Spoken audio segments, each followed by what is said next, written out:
say that it feels right.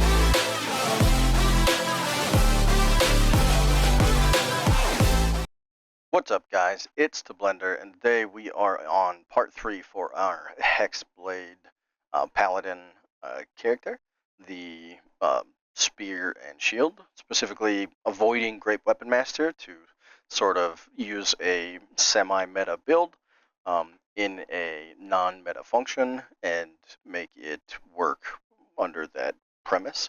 Polearm Master is fixed, per se. So that should help. Should be decent power spike, but it does mean that we're utilizing a lot of small hits instead of large big ones, right? Like Great Weapon Master would. So there are trade-offs. You could also adjust this build setup, though there are different things that would be recommended in order to do that. So yeah, without any further ado, let's go ahead and get into it. We started at the Blight Village, or stopped at the Blight Village, where we had just got done with the Skellies. We didn't mean to start that fight, but it happened and we managed to survive, so here we go. We go to the blacksmith here. We are specifically looking to obtain the plans for the Susser weapon. That's all we're really here for. You can loot all of these if you need a bunch of thieves tools, but Volo basically always has thieves tools, so if we need to, we can buy them off him. We failed the perception check, so we just went ahead and blew that up. And then we're gonna go ahead and lockpick this. Oh, we don't need to lockpick this. We need to lockpick the infernal iron up here. Once we've read that, we've started the quest for the Susser weapon. It can have some really good functions, like, yeah, especially with like the Ethel fight. Has some weird interactions, but it can be good there. With that being said, it is not going to be a weapon that we use in our build because we're specifically trying to stick with the sword and the spear, or the shield and the spear, or polearm, right? Something that utilizes the polearm master, especially once we hit level 4. The next thing to do out of here, after we've done the skellies in the cellar, we've done the blacksmith cellar.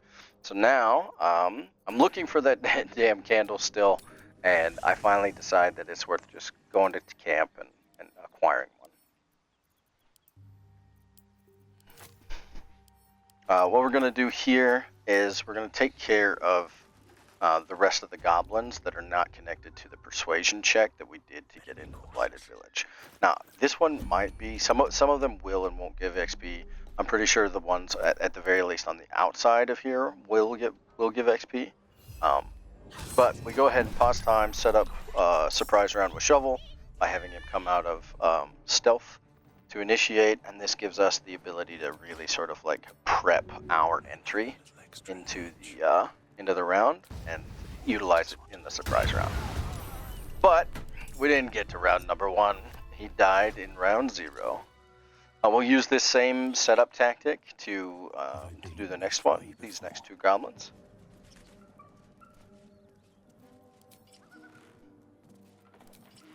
We'll get the main character placed and then take Shovel.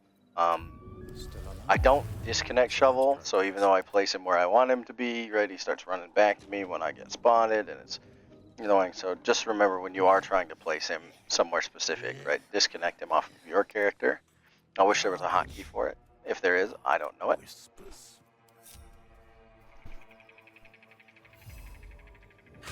And then we attack the guy over here so that the archer stays facing the way she is.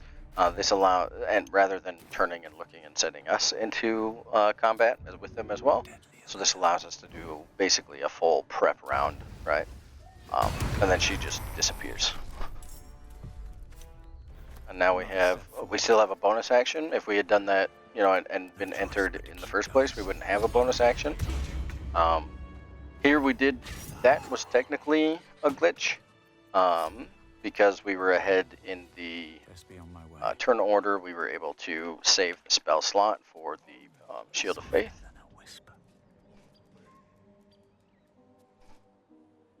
I don't know. It looks like it took a spell slot. I think that's from, yeah, that's from when we killed the bugbear. Yeah, so we saved the spell slot there. Here, We actually mess up here. We want to attack the melee guy, specifically so that he looks that way, right? Because the melee guy has to turn to look at Shovel in this direction, right? It changes the view line, and so you notice we can't get to the hunter without being spotted. And so this forces us to engage and start on the melee guy. And so like if we, if he lives for more than a round or something like that, like we might not be able to finish off. Now, so that's why we put the sleep poison on there. But luckily enough, we were able to kill him in one. We got lucky crit. And then here, this is what we would be worried about, right? Disengage, pulls warg. They do that on round one, like that just happened. If the other guy survives, we have to tank the other guy. We have to tank warg, and then the range character, right? The sharp eyes getting free shots from wherever they've set up, right? It just sort of becomes a mess. The ideal way is to engage the melee guy so he doesn't change where he's looking, and then we just absolutely murderlize the ranged character. We never have to see the warg at all because he's dead, and then we can booming blade cut the goblin warrior.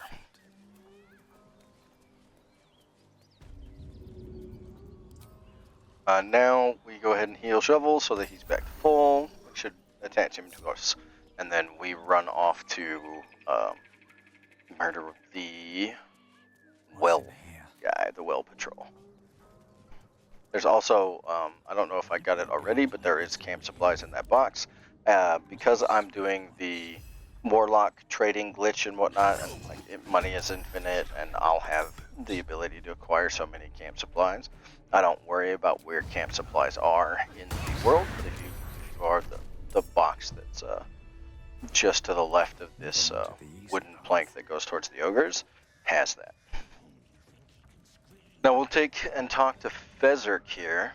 We want to pass the dialogue check. We have some pretty good intimidation options as both paladin and half-orc. Either works. In this case, we're going to use the paladin one, and that gives us the pretty good chance. I mean, it's not crazy good, but it's pretty good. We get a nice roll there, and now we don't have to fight these guys, and they're going to disappear. We get equal XP as if we killed them, so like it's just as effective this way. As a non-charisma character, I think you definitely want to have your Illithid Persuasion to do that, rather than trying a 15 DC check. And the same thing would be, I would say the same thing about a bunch of the different character types, right? Like getting to, if you have Disguise Self, right? Be a drow, it's easier, right? Or make yourself look like a drow, right? You end up getting like just free checks all over the place. But since we're not, we are blessed to be a charisma character, so we are going to attempt to pass all of these checks without long resting, because we previously recruited Karlach. And since Karlach is supposed to be our sacrifice to Bhaal, and we are attempting to do that while getting the Infernal Robes for Will, we have to do it, now that we have both of them in the party, we have to do everything up into the sacrifice without long resting, which means we have to make it to the Underdark and everything else. So we have to get through the whole Goblin camp, get to the Underdark, and then go sacrifice her. That without long resting. And we already used our Illithid power because poor Lae'zel failed to save Shadowheart with it.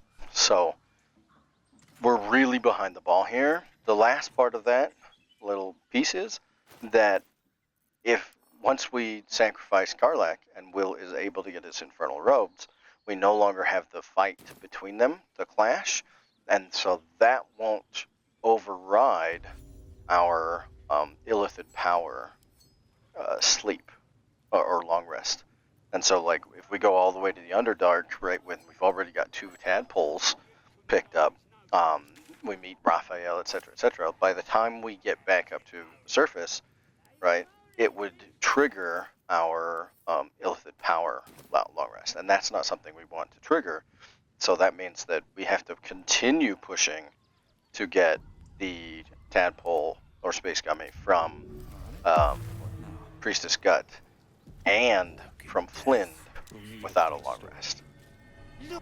And since those are some tougher fights, we're looking to be, a higher level. So we're extending our long rest for a very, very long time. We do get lucky with a nice roll along with our bonuses and being persuasion set. And then we buy a warg thing here and a pighead. Pighead is for feeding to Crimson all the way in Act 3. We just want to have it, so we'll toss it into our camp so that we can feed him something different. And then the warg thing is for an elixir of bloodlust at some point when we finally get our alchemy, hireling online. We disconnected Shovel back at while we were walking, so he stays where we were, and then we pause. We do the dash spam into pause, which gives us a bunch of movement speed. We could have, if you don't like the fact that we're moving the barrels, you could always minor illusion these 3 into the barrels and then do that. Makes no real difference, so this is just the faster way for me. And then we get really lucky in this chest with having at least everything in there was usable. So I do pick up the fire elixirs, poison elixirs, etc. Specifically so that since I am pushing this long rest, all right, or anytime that I'm trying to negate long rest or short rest by, pushing and giving myself more spell slots, I use arcane cultivation elixirs and then, transfer those into a resistance elixir. So it's like cultivation elixir for a spell slot, and then do a resist elixir, then do another spell slot, and then do another resistance, so that I'm not wasting the utilization of giant elixirs or combat elixirs in order to gain spell slots, basically. Trader Get has some good stuff. We're not playing a ranged archer character, so we don't need his gloves archery. We don't need his jump boots. We don't need the returning pike because we're not doing a thrower build. We don't need the comfort boots because we're not healing other people. We could, but we have a better boot slot, which will be the boots of speed. But we do want the Doom Hammer for Merkel later, so we go ahead and pick that up. Throw that in the old bank. The rest of it is just healing, and we head off to Crusher here. With Crusher, the easiest way that I've found to do this is to just have all of our pickpocket stuff, which we have set up, right? And then have this conversation. We tell him that we are better than him, tell him we'd spit in his face, and then we apologize, drop to our knees, and do it. This has been the most consistent way for me to acquire this ring, right? Rather than, if you fight him, you have a couple different problems that can crop up. You have to do a certain amount of damage in order to make him give up, right? And so, if you don't burst him in that first round and make him give up, for whatever reason, let's say you can't, right? Maybe you only have one attack. Let's say we missed our attack, right? We then have to tank 4 goblins because his friends all help, right, along with him. If we do damage to him and we get him to 50%, he gives up, and we get our stuff just fine, right? And then we go kill him when he goes to take a piss, and we gain the ring that way. But it's the fight that's less consistent there, and being able to make sure that your damage comes out. Because what happens if you hit him and you don't take him to 50%, so you do a little level 1 smite, the level 1 smite rolls high, and all of a sudden he's dead, right? So it's just really, really weird, so I prefer to just do the sleight of hand function.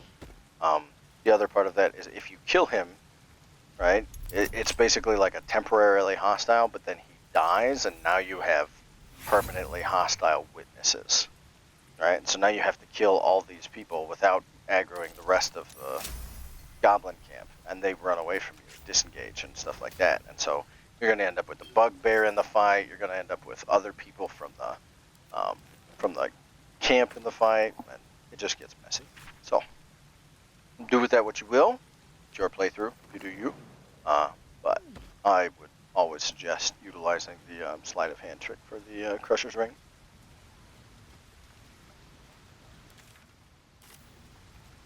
I should have fast traveled back to the goblin camp there. I figured that out late. Needed to attach the old shovel. And then here, if I'm on a rogue character or any character that has sneak attack dice, right? Here I go upstairs, and I go ahead and kill the sleepers that are upstairs. If it's any character that's not on a rogue, then I skip it and I go down into the Underdark and get the Sword of First Blood, and that gives us enough damage to be able to one-shot the sleepers with relative ease. So that's where it's sort of like the rationale there. Since this is a character that doesn't have sneak dice, right, or any like extra dice, I'd have to smite get one of those gobos, and I'm not doing that. We move forward this way. We get our level up in here. No big deal. If you were drow when you went in there, you automatically win that conversation by using the drow option. Since we're not, we had to do the persuasion. We failed the persuasion, and I didn't want to have the fight, so we were able to do that through a single inspiration point. You recognize the crest she bears. We talked at Roa because we want some pretty good items here. We're specifically looking for the Bow of Awareness so that we can have increased initiative order. And we want the Gold Wormling Staff, so we have a +1 that also has fire. It's a good staff, though it wouldn't necessarily beat out our +1 that we already have.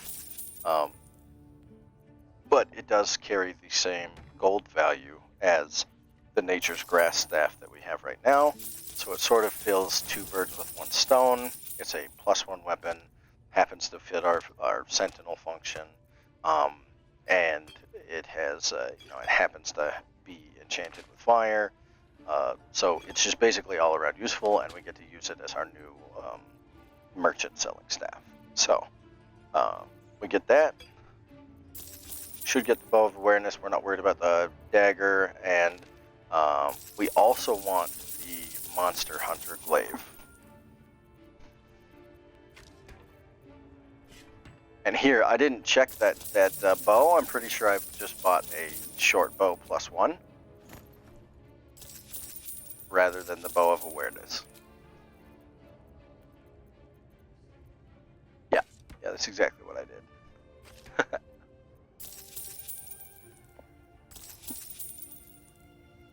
And then the rest of these, we're not really worried about. The Blooded Great Axe, we're not going to use a Great Axe, right? We got our scrolls, we got our arrows, we're pretty much set here. And we should be able to send the Nature's Grass staff off to camp. We do our level up here, which we saved, or if we had gotten it up top by killing the sleeping bears, bugbears, and goblins and whatnot, we would still save it so that we could do this reset for the trader.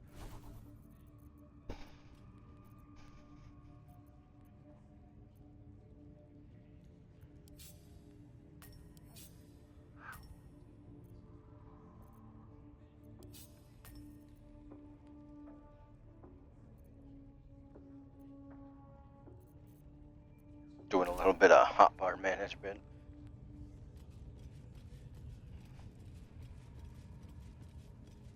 And apparently forgetting to pull the next set of stuff, equipment from Roa. We should have taken and done reset the stuff and taken the stuff from Roa once again. Instead, we did walk over here and we hit the war drum. That's for later, so they can't call for help when we aggro the central area. We'll talk to Priestess Gut, let her brand us, because we want the brand to be able to do some dialogue function here with Get Cole, along with the, there's no downside to it, only upsides, other than you can't make friends with the single gobbo that's hanging up in the trap.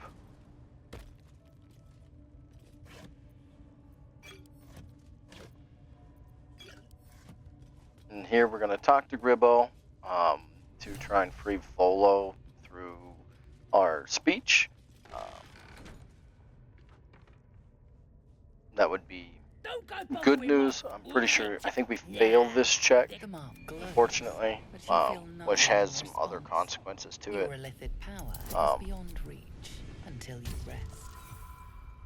Yeah, we failed this check. Now she doesn't want to talk to us no more, and so now Gribbo has to die here in this room. But the problem is that I'm not sure what the aggro radius is, like, it takes us a bit to kill her, but then somebody from outside aggroes us, and so we have to basically, like, kill all the witnesses without them alerting everybody else, without starting the problem with everybody else.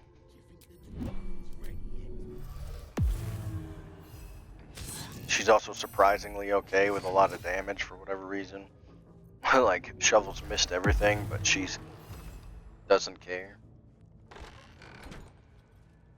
I believe it's this guy when he's on his way pathing back, but he shouldn't be able to see what we do. There's the prisoner. Ain't a prisoner. Let's get going. Biggest bloody pigeon I ever saw.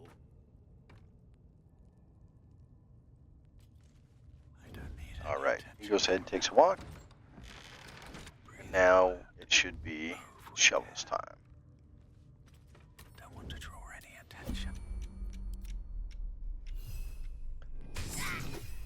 Now, from what I can tell, nobody but Volo can see what we're doing to Gribbo. And we're about to free Volo anyway. We don't have the witness, we don't have, like, wanted by justice or anything like that. We don't have any problem debuffs. But then we exit here and we go a walk-in.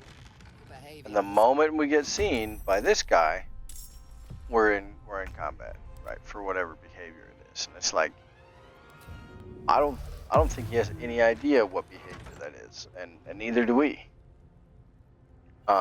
So we get to use Scratch to go ahead and kill the war drum. This simply makes it so that he can't run over there and pound on the war drum to call for help and alert everybody else. Don't waste a step. And then we're gonna try and drag him into this room.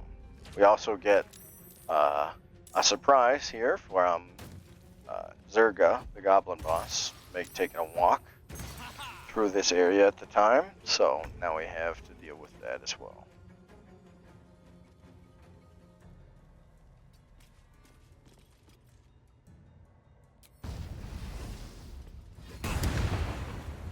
Here we get the booming blade, pusher, and then we should have stayed where we were and closed the door.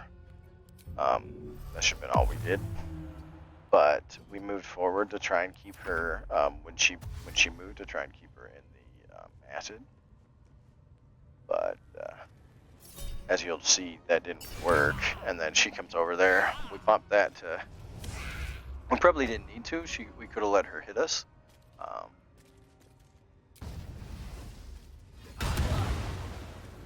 Up this, and then we go ahead and close the door finally. But she never popped her booming blade from the first one, even though she moved. So, like, there's a certain distance they have to move, which is a nuisance.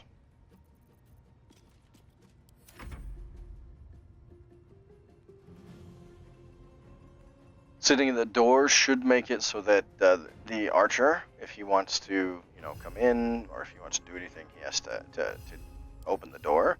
And by walking up to the door and opening it, he should be within range for us, for melee, which means that he's at disadvantage automatically, and then if he wants to move, he's, we get the attack of opportunity usually. There we went ahead and tanked the hit, and then we tanked another one on an attack of opportunity when that's what it did when we were trying to close that door. Silly movement from the game. I'm not sure why it chose the path that way, but it did. I parked shovel here so that the computer knows that that archer has nowhere to run, and then we just sort of like put him in the corner and box his ears in. What now?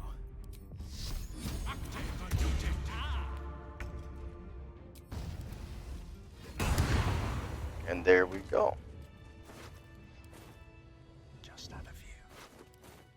Now, because they're in this room, we can close the door and nobody else saw, right? We weren't aggroed in the meantime, right? Now, the rest of the camp shouldn't be on alert for us, and we should be able to continue going through this function as we do. We take our anything that is labeled as armor off, so that we get the Ardent Apostle buff for here. Forgive. And then we want to always choose the charisma option, like I think it's charm or something like that. But we want to choose the charisma option so that we get the Leviathar's buff. We have the blast spring on. It's not going to actually help with the checks. The guidance ring, or the guidance does better, or guidance helps there for the checks, because these are checks, not saving throws. And like I said, we use the charisma function. It's gonna, we do 3 of these.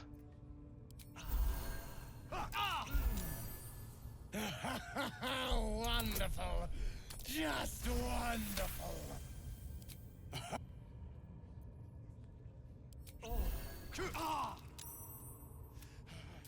That's it. Welcome the pain. There we go.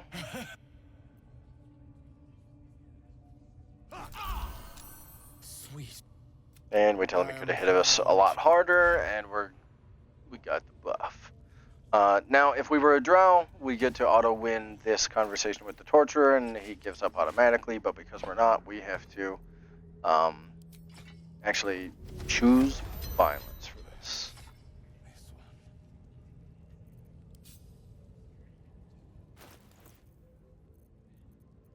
We did move to the Hexblade weapon for our the goldworm staff. That's for maximizing profit and whatnot. And then we went to, I believe we switched back to the regular +1. The reason we're doing that is because we're utilizing our strength modifier, which is a +5, rather than our charisma modifier, which is a +3. The extra 2 damage basically outweighs, because our proficiency, the Hexblade's Curse, doesn't add our charisma like it does in like D&D, it adds our proficiency. And since it adds our proficiency, it only adds +2 anyway. So it's basically like damage-wise we're the same, but 2 hit-wise we are significantly better with with the strength. Stay idle. On my way. This allows us to have really good hit rating early, like a natural 80% without advantage. It's pretty sick.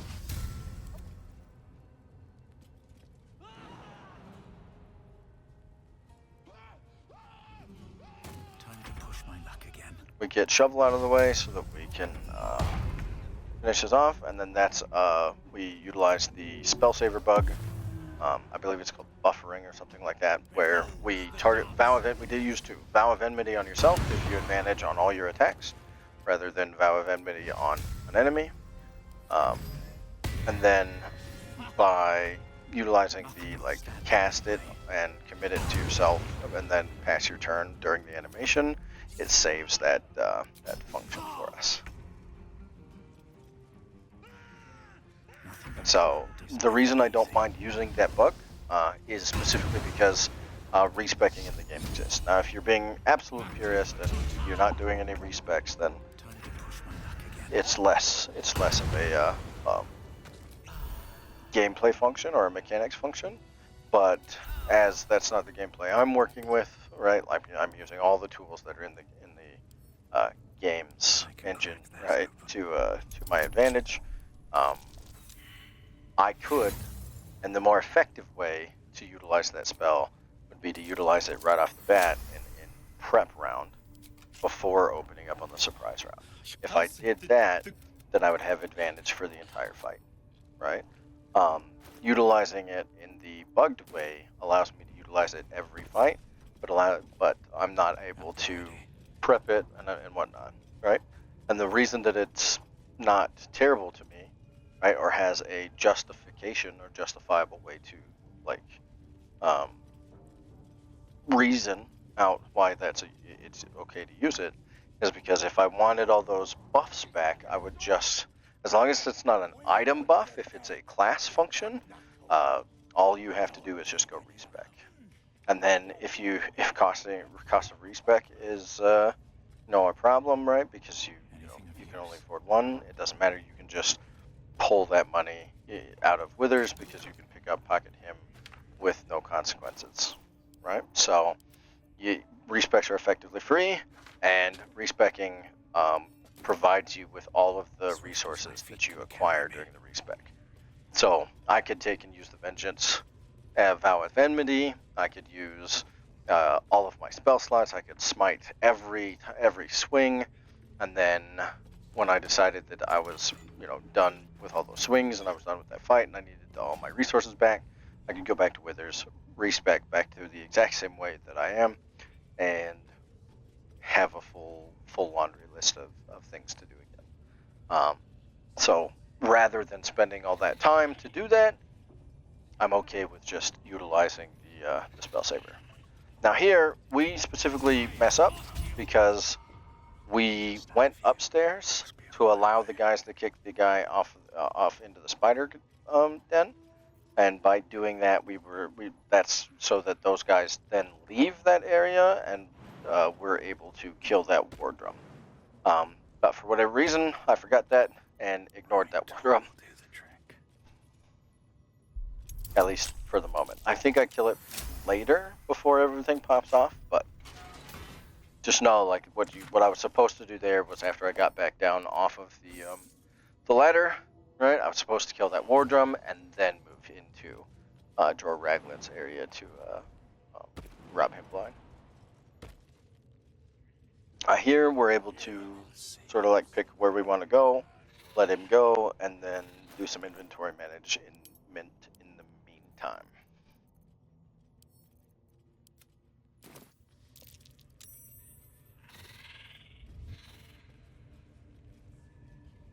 Have to keep going. Now we talked to Priestess Gut and sent her to her room. However, we're going to jump this chasm here, and then we're going to turn off the light because all things are better in the dark, and then we're going to pickpocket the doorway. Now I'll check. He'll check, right? Or I'll check, right?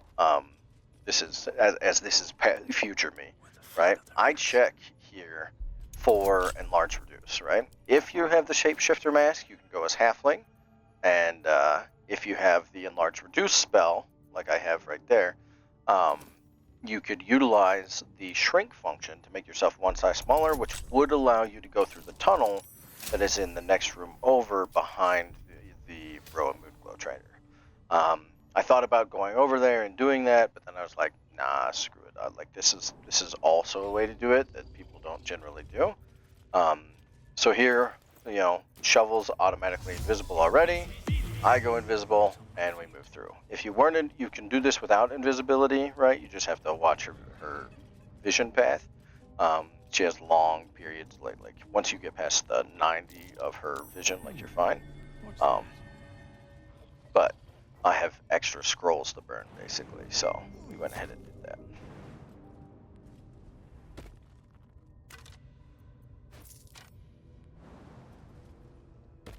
We're looking for useful things. We got gold, which is less useful because we're already stealing it from vendors, but it is what it is. And then here, we fail the perception check to be able to lockpick the contraption on the back right here.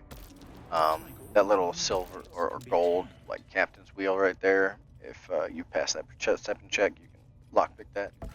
Since we didn't, it doesn't become available, and we have to solve the puzzle. Easiest way to remember this is that it's sort of awkward.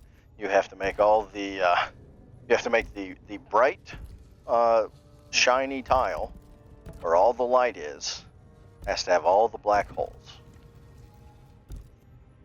And that's how I remember it. Now I mess up here and I go, oh yeah, oh wait, I didn't, you can't move it two turns at once. That's why I had to come back and do that. But We'll have to go in to see the bottom. that's how you solve that puzzle. Now, once we're down here, we're looking to collect a couple different things. We're looking to collect the luminous armor, and then we're also looking to get the 75 XP from the Minotaur if we can. And we do one of those two, right? We're able to lockpick this. We're also able to lockpick the other, and we view or we get access to the luminous armor. We even lockpick the chest for it, but for some reason, I don't loot it after lockpicking, which is the silliest thing. We do, however, manage to get the XP off the Minotaur, so I'll call it a win. And we eventually come back. So we do have it when we finally need it, but we could have used it a lot earlier. That's curious. Now we'll send that to camp. We're not doing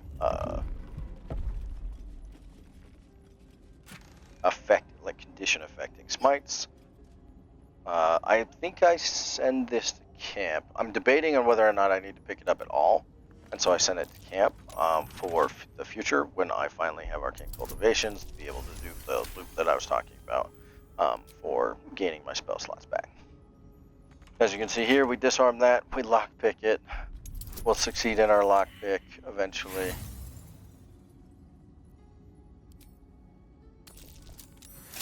And then I don't loot it. I just walk away like an...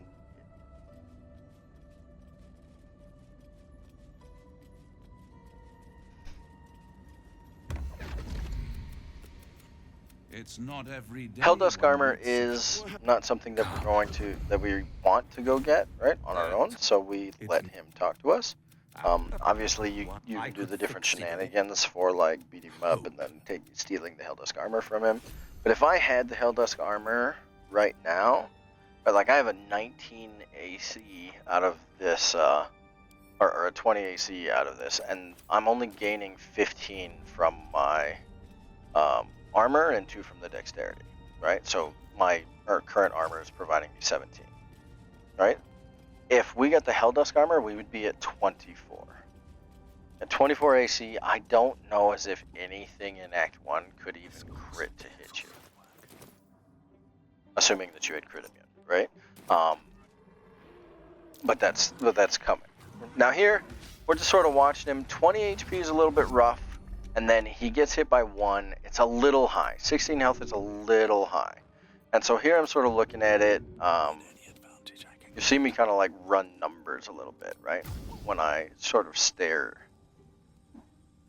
I'm thinking, and I'm like, wait a minute. This is like 1d6 plus 4 is 10. Another 4 is like 14, right? But in the averages, this is like 7 plus 2 plus 4 or something like that. It's like that's 13 or something like that. So it's like I've got to let it hit him. Luckily, they didn't hit him hard. They didn't hit him for like double 10s and just outright kill him. So we were able to snipe the XP from them by doing that. Next stop from here, Follower Aloof. Now we want Follower Aloof. We only use it, I believe, for one fight in general, which is the Bernard fight. However, it's super powerful for that fight and helps out quite a bit. So we are absolutely after acquiring it. Usually isn't too bad with Strength Elixir, but there's only 2 checks ever, and that like you don't get to like retry. So I would typically save here, and save scum it if necessary. In this case, I just go ahead and YOLO with the strength, and if this failed, I would save scum for the second one, right, for the religion check. It's a harder check for me to hit, but that's how I would have done it. Now we go over the top here.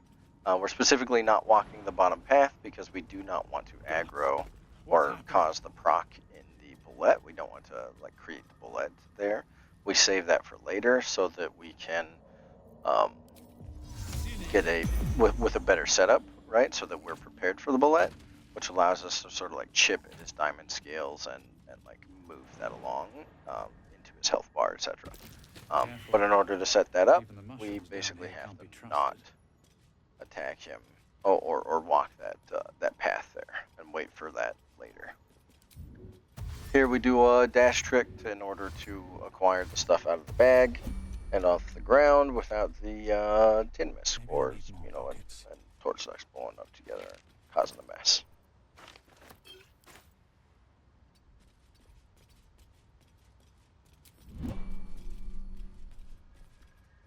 And off the Micro Colony, as a Vengeance Paladin, we get an auto win here as well. We do, I believe we mess up here by we don't talk to Thula and get the Boots of Speed. We have to come back right when we finally realize that we don't have them. But we are going to talk to Blurg and then to Derelith and just wipe out their inventories. We're specifically here, we're looking for the Blasting Ray and the Psychic Spark, or Psijic Spark, whichever it's called. But those would be basically for like endgame. There's a strategy where you can like, you become the Mind Flayer, and then you stack up Perilous Strikes on yourself over and over and over again. It has to be the fierce version from when you become the Mind Flayer. But by doing that, you're able to stack up this like super crit and then like this super damage increase. And so like you can one-shot the dragon with a magic missile, but you only got the magic missile because you were you had that item, right? So you could do it basically universally on any class. And then you make it to the portal, and when you go through the portal for the Nether Brain, you use your Perilous Strikes buff that you have for the basically auto crits and super damage, and you use the Artistry of War what do you call it, scroll that we got out of the Sorcerer's Sundry, or that you get out of Sorcerer's Sundries, and that blast the Elder Brain apart, right? Since we're not using DPS scrolls, we could do potentially the first part, but not the second, and I feel like because that's sort of like universally applicable, and you can like really maximize that with a respec. So like before you go to the Nether Brain and do the Nether Brain roll and become a Mind Flayer, you just respec to make sure that you're a Thief Rogue, and as long as you have been awakened by this Aethys, right, you can do all of your perilous strikes and stuff like that. You can do that as bonus actions as well. So you can set that up 3 times or 2 times per turn, right? To maximize that out while you've already got buffs up, and then hit this with this one ability, right? Or maybe you use Mind Stun or something like that. Like, it gets silly how good that is, and how good the permanent Mind Sanctuary that you get as a Mind Flayer is with like Thief Rogue.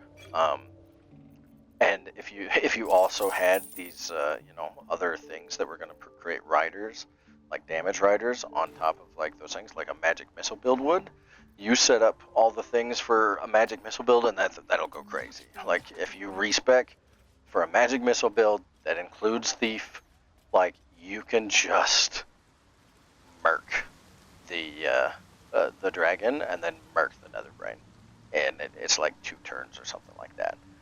Assuming you and you can even Darkness Arrow is crazy good there.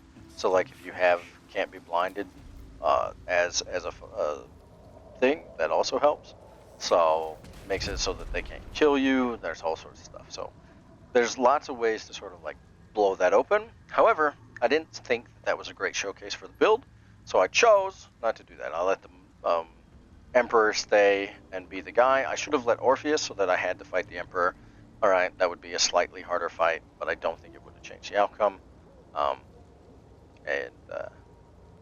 Yeah, so we were able to showcase the build in that form much better. With that being said, here we want that Susser Flower. This is another mistake that we made. We technically want to take that Susser Flower, maybe not now, well, maybe on our way back, but we want to take that Susser Flower. We also want it to survive, right? I think I've ever had it like die one time because the fire damage ticked too hard, and that's sort of silly. This is where I realized that I didn't get the boots to do my save Balin strategy, so I go ahead and do that now. But Carl's garters. Oh, I got away, but not the others. We help her and we offer to save her people, and she gives us the boots for free. Now we can go ahead and save Balin and correct our mistake. Now we still don't pick up the Susser Bloom because in my pathing for this, I had that set when that I would collect all the Susser Blooms when I've killed the Hook Whores and Filmgrin over here. However, in hindsight, one of the things that I skipped was the animated constructs. I believe I invisibility the animated constructs. I think that'll be in the next episode when we go into Grimforge. But by doing that, I had to eventually come back and kill them for XP. If you take the Susser Flower with you, and then we go to the Arcane Tower in between there, we get another Susser Flower. So if we had 2 Susser Flowers, we could disable that entire fight and take them one-on-one. And because I didn't do that, that fight is significantly harder than it ever has to be. So in the future, I would take this Susser Flower, either send it to camp or whatnot, and then not go back up its top so it doesn't die. And then I would go get the other one from the Arcane Tower, which we're going to do anyway. And instead of leaving them in the Arcane Tower to get rid of those animated constructs and prep for the Bernard fight, I would take 2 of those those 2 flowers with me to go take care of the animated constructs in Grimforge.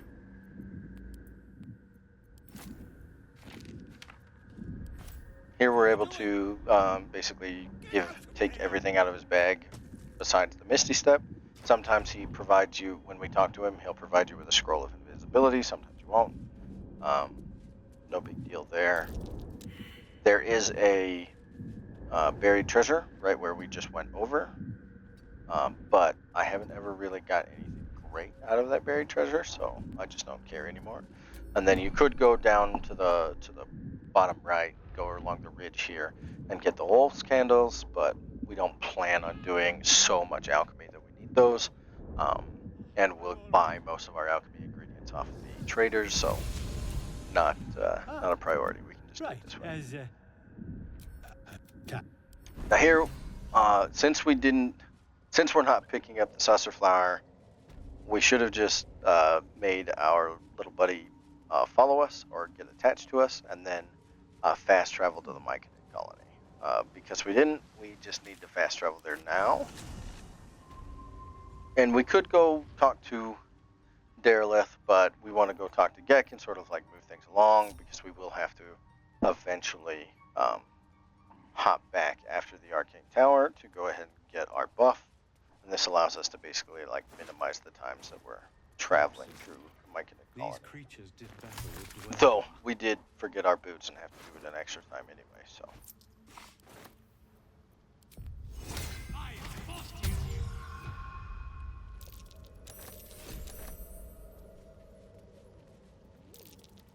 We're collecting night fronds so that we can, I think, make essences for our alchemy later. Haste spores for haste grenades. Haste grenades are crazy good. Get lucky with oil accuracy. And then here's where I was talking about that Sword of the First Blood that we're going to use on this character because he's not a rogue to kill any of the sleeping guys. It's on the executed gnome up here. Should be on the right-hand one. I get distracted by some mushrooms, and then I check the wrong gnome, and then move over to the one that has it. that means that we now have a short sword +1 from the where we got the infernal iron in the blacksmith area in the blighted village, and we have the sword of first blood to start things off with extra damage if they have full health. This means that a sleeping individual with full health gets absolutely myrtleized, which means we can actually kill with a comfortable I don't know, margin of error, if you will, the sleepers at the top of the goblin camp. It's our way of becoming a rogue, basically. Now, because Gek is a careful conversation. You cannot right-click to push the conversation through. If you do that, if you're like skipping through the conversation, for some reason, it will register some sort of other click, like a left click or something like that. And so then all of a sudden, like you've chosen an option you don't know, and you have to like try to recover it if you can, etc., which could force you to be making checks that you don't necessarily need to. So if you just slow down, use the space bar, or are much slower, right? Let him basically like start into his conversation each time, and slow down with your dialogue skipping. Then he won't choose some crazy option, and you won't be like inadvertently causing a fight that you didn't want. Especially at this level, he would wreck us. Here we are gonna go get our sacrifice. Like I said, we are sacrificing Karlak so that we keep Will. I'm not a particularly fan of Will, but it does allow us to get his father and save him, and then hopefully utilize that to maybe get us like dual wield of his weapons. Quite. I was just That we had to steal from him. We talked to Volo to get to progress his quest along, and take anything out of his inventory that we want.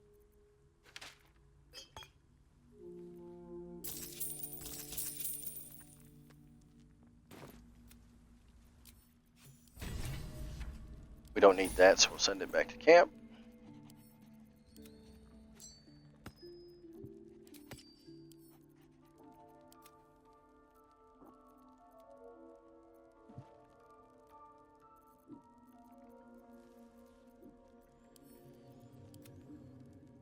A little bit of inventory management happening there.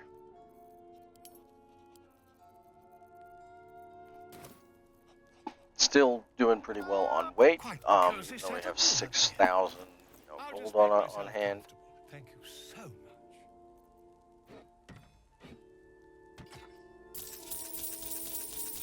Soon to be 7 and some change. Thievery. We also try to get potions of animal speaking so that we can do the quest or get Scratch as a buddy or a summon. And then I like to also get the owlbear.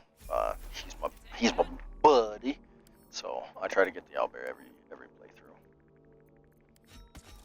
And now we'll strip Karlak of all of her combat power. Basically, she is still a barbarian, so it's kind of annoying, but it is what it is.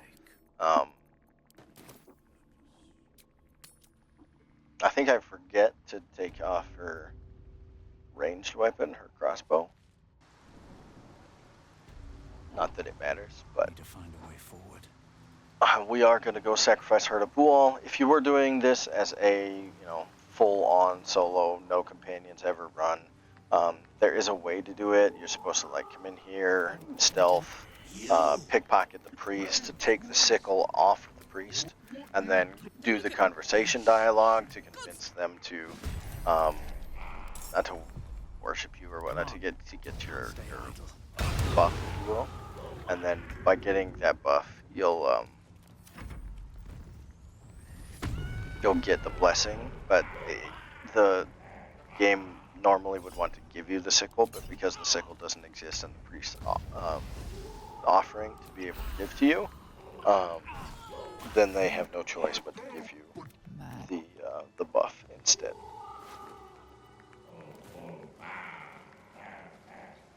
Never wanted the easy path.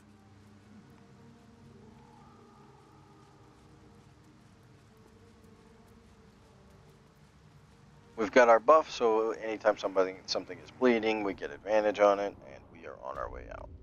I don't think we get XP for finding any of the other stuff that's in there, and none of it's really great. And we want to get to the jump puzzle here to get ourselves just a little bit of XP. We get a little bit from the mushroom circle, and why here? Half this drow's body is crushed. we want to read this book to sort of get an idea of where he's at. The jump puzzle is, I think we read the book trying for XP, and there's no XP to be had. But it's left, right, left, right, then left, and then right, left, or right up. That's the whole thing. It's like, More for me. go towards the stone, that's the one that gives you the start, and then you come back, Another illusion. go back again, Is anything go really back, up there? continue, go back, and go up, and you're done, right? Like, it's not a hard puzzle to remember, and if you just stay put, and look at the things, they will, sort of like disappear on their own. So if you're, you can go slower and be safer if you don't memorize the pattern, or haven't got the pattern memorized.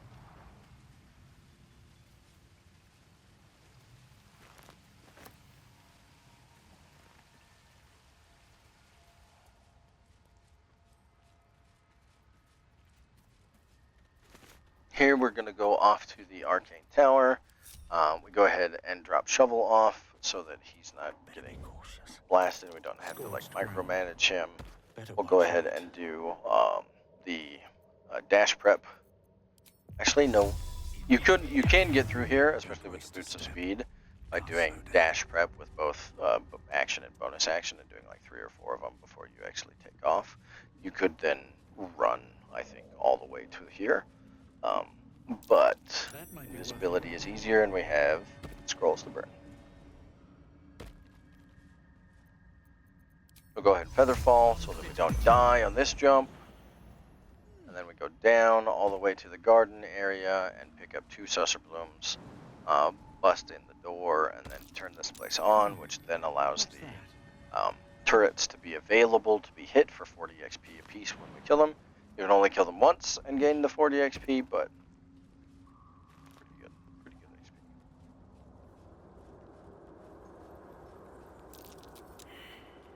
Here we fail our perception check to see the survival box, but we have a shovel on our hotkey, so we just tell it to do it anyway. Would be a nice find if we were going to use DPS scrolls, but we aren't. My magic is getting The door here is vulnerable to slashing, so we're going to go ahead and switch to Faller Aloof as a slashing weapon.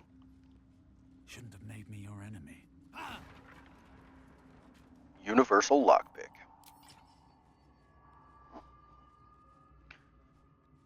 Here we can take our Sussur Bloom and activate the tower. This disables the turrets upstairs and enables the elevator.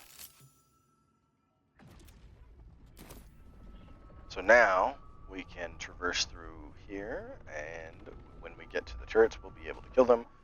Though I do believe we wait until we're completely leaving this specific zone. There's a little lockbox that we missed back there. That is great for holding Sussur Blooms. If you want to take them up into daylight. That threadbare book is important to read so that we have, it's basically like the first of 3 that must be read in order to know the poem when you're talking to Bernard. We pick up the tin mask so that we can have the ingredients for Omelium's potion when we meet Omelium. Same thing with the Tongue of Madness there.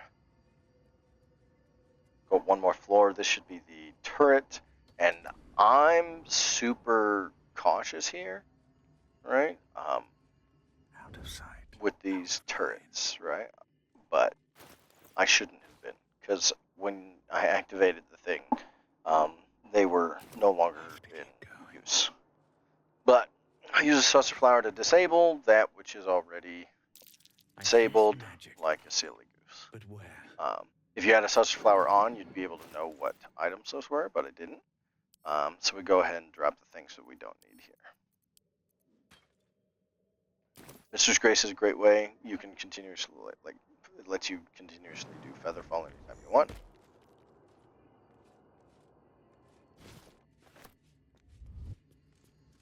Moving ahead.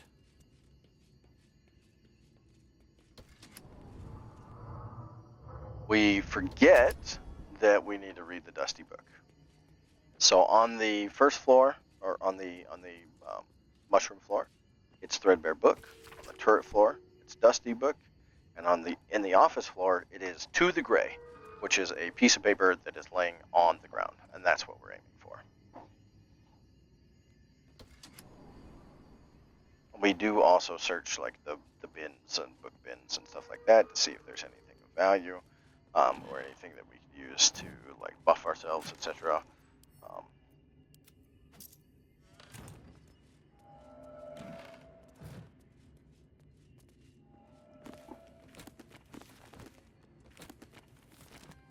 There we go.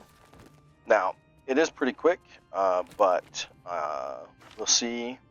I'll hit the Alt key here in a bit, after these books and whatnot. You can see the white piece of paper between those two books. I basically just ran over,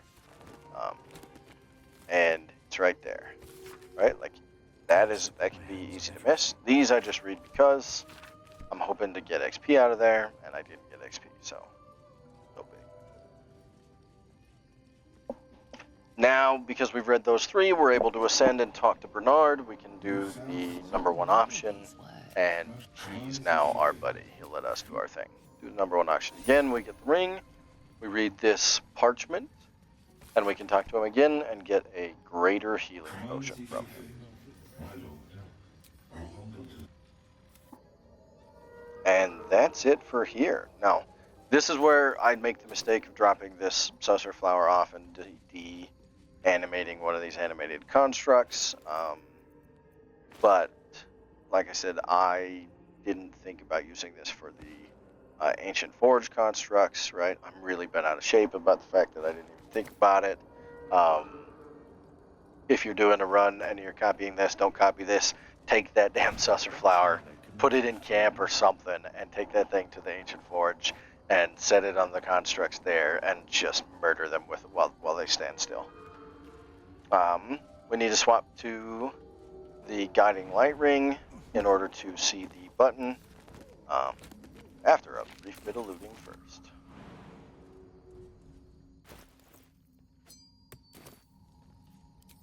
My ring lit up. There we are.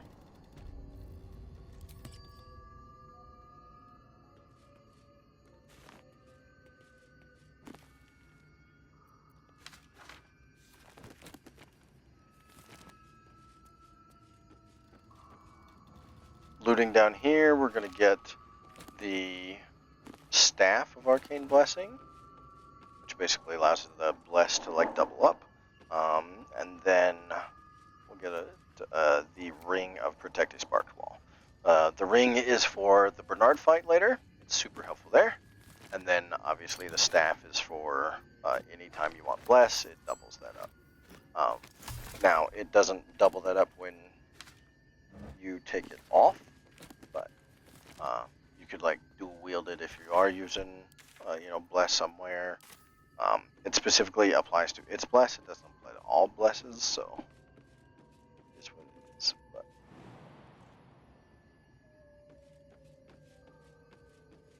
here I make the decision to come back down to the elevator and just go through Ascension rather than walking. And now it should be time for me to kill the turrets. I do this a little backwards. I go to the door. Now going to the door and opening the door and getting to the front threshold does give you XP, as if you were walking right up into it. That's a good thing, because we get that while we walk out. But I think this little XP tick goes, oh, by the way, there's more XP to be had here by killing these darn turrets. And so now I'm going to go, slave myself away, smacking these turrets that have just no interest in me because I turned on the tower.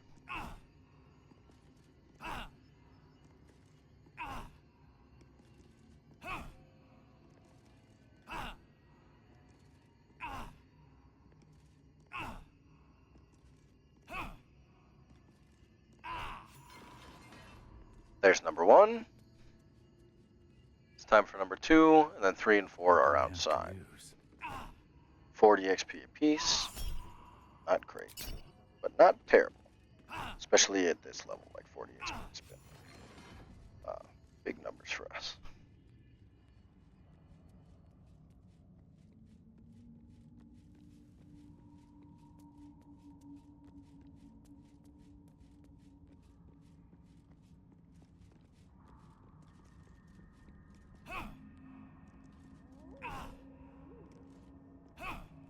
There we go. Get lucky and do back-to-backs, so that one dies. And I think same thing here. There we are. Now we can hop back to the Myconid colony and do our Omelium resist. And if we pass that, then we get the short. You basically get the survival instinct. I wish it was a passive rather than an active. I hate having to put it on. It's basically just orc racial, where you don't die, you go to 1. That is what it is. I do enjoy a good buff. Very well. Now we should talk to him about Omelium. We have Bless up. It's curious. We have our protection shield on. Like, we're pretty happy about where we're sitting. We could have done a little more prep, but we were pretty confident in being able to roll this, especially with the bonuses that we do have. But Timos cause confusion. You must drink. The world loses its edges, its finer boundaries. Willpower is wisdom. That's good. And then I believe on the second one, I actually choose the wrong one and choose the intellect one. But I don't have anything intellect. It's my dump stat. No extra like stuff. So like this is tough. But I do manage to get it to go through, and we're solid. I would offer it as a gift, but Now we don't actually care about taking Omelium's ring. He can keep it, right? We fail the persuasion check, but we don't care. We're not wasting inspiration on this, because we're gonna warlock take all of his money anyway. So I'm afraid you have not. My research is I could be, in theory, as yes. defensive as we wanted to. We can do whatever we want. But that I think Have you changed your mind? I think that'll be close to the end. We'll get to the beach. Yes.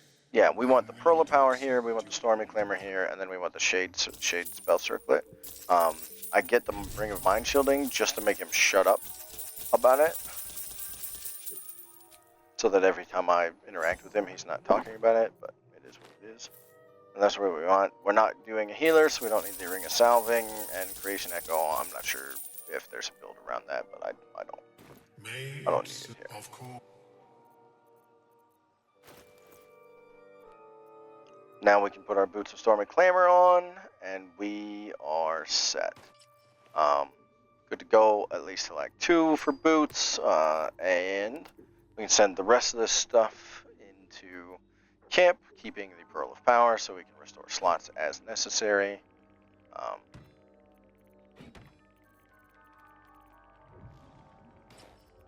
And there we go. Off to the beach, my friend. Let's go. Oh, we still have a circle of blasting in there. That's good. That was good. Send it to camp. Send the Psychic Spark to camp too. Who cares? Oh, no, we are going to use Psychic Spark. Never mind. Breathe deep and move.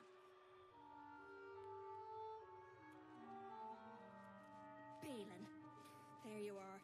Did you bring the noble stock? The what? Noble stock? The mush. Now here, Darelith, we're going to, or Dareth, whatever her name is. Stolen. Oh, right. Darelith or Dareth? Stolen. Look at that. His hands It's are empty Dareth, as a Noel. whore. So with Dareth, we give her the noble stock because we want noble stock to be available to be acquired in Act 3. No big there. And then we're going to go from here to the beach with our new gear. And then those gloves of Kushigo can go to the camp. Will be no point in lingering now I've got the noble stock. Yep. You're all cleaned out, lady. Perfect. We'll go to the beach, head to the boat, and that's where we'll call it an episode. Hope this is helpful for you guys. I don't know if you'd prefer to just be, I could make this like 8 hours and just no talking, just be all gameplay. Or I can keep talking over them, which is fine. But it's up to you. Let me know what you think. If you like this format, if you don't, put it in the comments. And hope the content was entertaining or interesting, or you learned something. And if you did, I will catch you in